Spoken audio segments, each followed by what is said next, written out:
Welcome to Books for Success. Today, we're delving into the wisdom within The Global Code by Clotaire Rapaille. The Global Code is about a recent worldwide phenomenon, a global unconsciousness, or code, that contains a new system of values, beliefs and principles.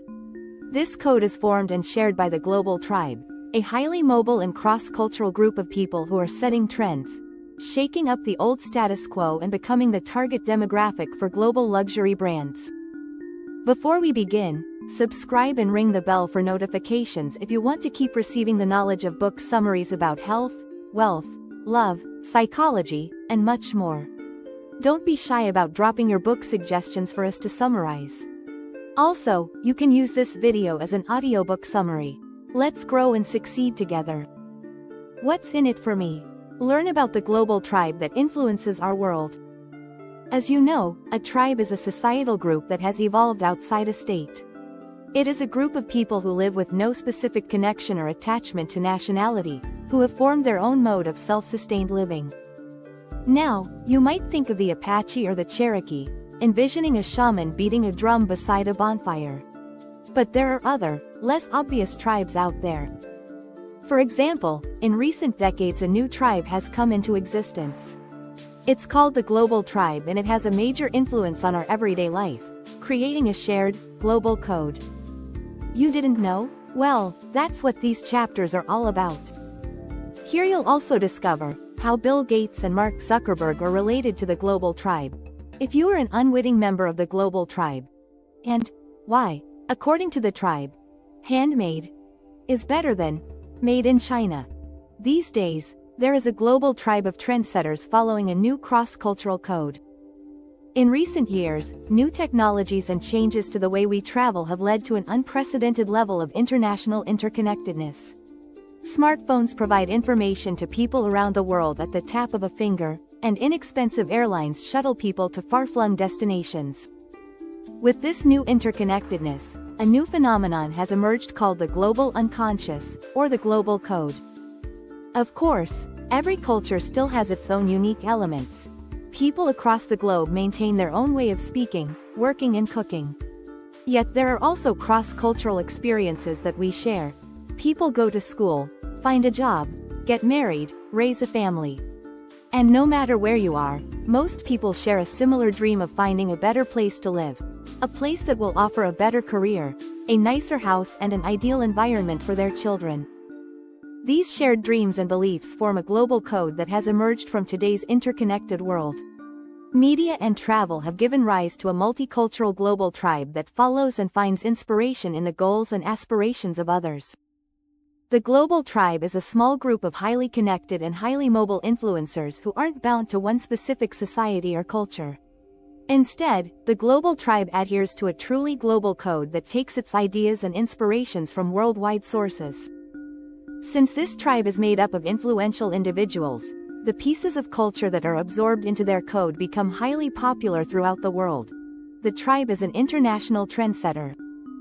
For example, if the tribe decides that a certain brand of clothing or social network is superior, people across the world will follow suit and rush to buy or use that product, and, in no time, these choices will become the hottest items on the market.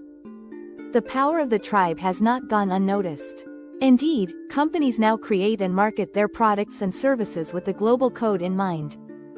The hierarchy of the global tribe has 6 levels, starting with the court, the courtesans and the suppliers.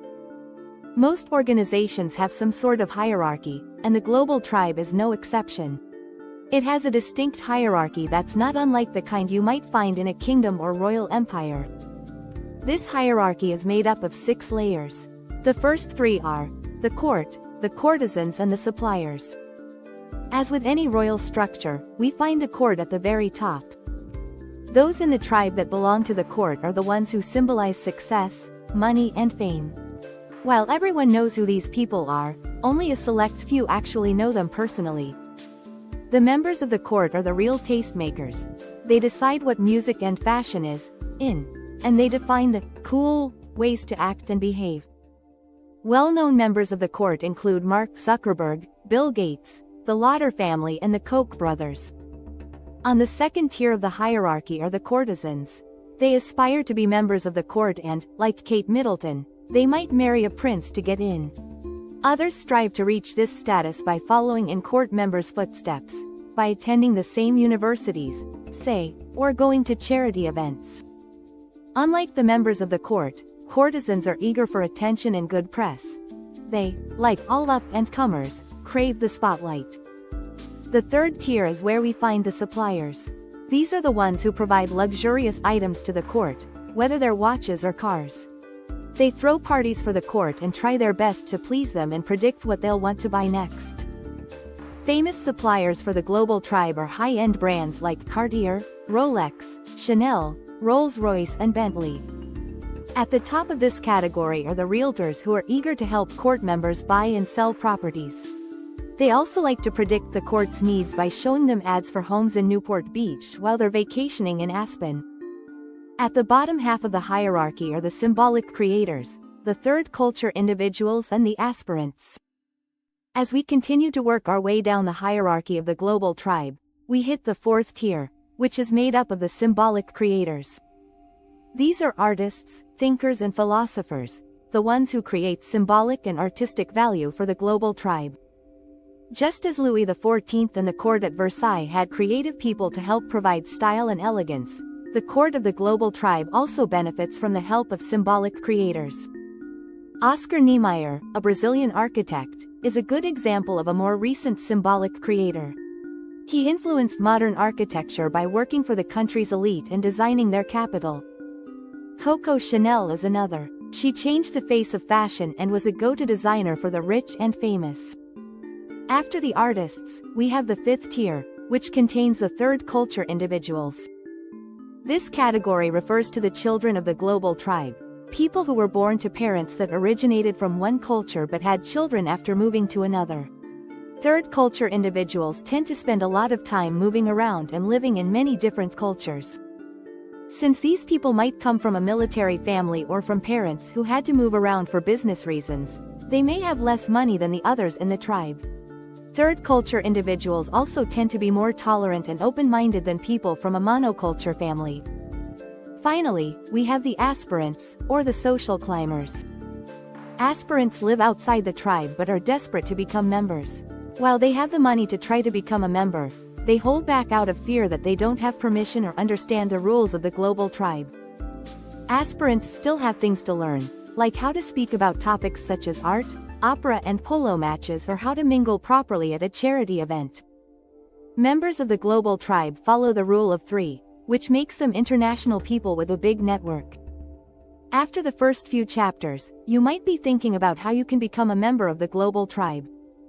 Well, one of the first things you have to do is adhere to the rule of three. The rule of three means that every member of the tribe must have at least 3 places, be it a city or a hub, that they call home. And if they don't own property in these places, then the rule says that the member must have lived in 3 different countries, speak 3 different languages and be familiar with 3 different cultures. For example, let's look at Jean-Paul, a prime global tribe member. His mother is French and his father is American, which gives him 2 nationalities. As a result, he's lived in both France and the United States, but he also lived in Toronto, Canada, during his university years, and worked in Madrid for 4 years. Given his background and his job in Madrid, Jean-Paul speaks English, French, and Spanish, but he's also familiar with Italian thanks to his Italian girlfriend. All of this has given him a great network of friends, classmates and colleagues from all around the world and makes Jean-Paul a certified member of the global tribe. And people like Jean-Paul, who have a large global network, tend to stay with friends when they travel, instead of in hotels. This is generally true of global tribe members. With mobile phones, email and platforms like Facebook and Twitter, it's easy for them to stay connected and maintain their international contacts. It also helps that members of the global tribe often live in conveniently located and internationally connected places. These places are large cities or hubs that offer big airports which provide direct flights to other well-connected hubs in the world. They're also business-friendly cities, the kind that support free trade and are strategically placed to connect people with goods and services. Big cities that meet these qualifications are Hong Kong, Singapore, Dubai, Monaco and Luxembourg. The global tribe sets society's standard of luxury as something that is unique and handmade. As we saw in the previous chapters, it's the top members of the tribe within the court that set the trends. But it's not just other members who follow their lead. Everyone follows the standards of luxury that the court sets. Since the world is so interconnected these days, everybody can carefully follow the global tribe to find out what they're buying, and make it their goal to do the same. For years it was fashion magazines that offered a peek into their world, but now you can go online any day and check a few Instagram accounts to see what famous members of the court are wearing and buying. Since their cross-cultural tastes are seen as being the best, and since they have sufficient funds to spare no expense, the court is now perfectly positioned to set the world's standard for luxury. And for the global tribe, luxury doesn't just mean expensive, it also refers to something that is unique and handmade. So, rather than just looking for a clothing label that says, "Made in Italy," or "Made in France," the global code will define luxury with labels like bespoke, sur mesure, or tailor-made. In the tribe, items that are unique and handmade are valued above all others. In recent times there has been a backlash against disposable products or things that are machine-made through mass production. People want one-of-a-kind products that provide the uniqueness and artistry that comes with being handmade. These are products that are created with patience, passion and commitment, which adds a whole extra layer of luxury to the item. For example, there are plenty of fine machine-made watches, but a handmade watch from Patek Philippe is a highly coveted item, due to the skill and craftsmanship that goes into making it. In the end, it's the global code for luxury that sets the highest standards and creates a new system of reference that the rest of society follows.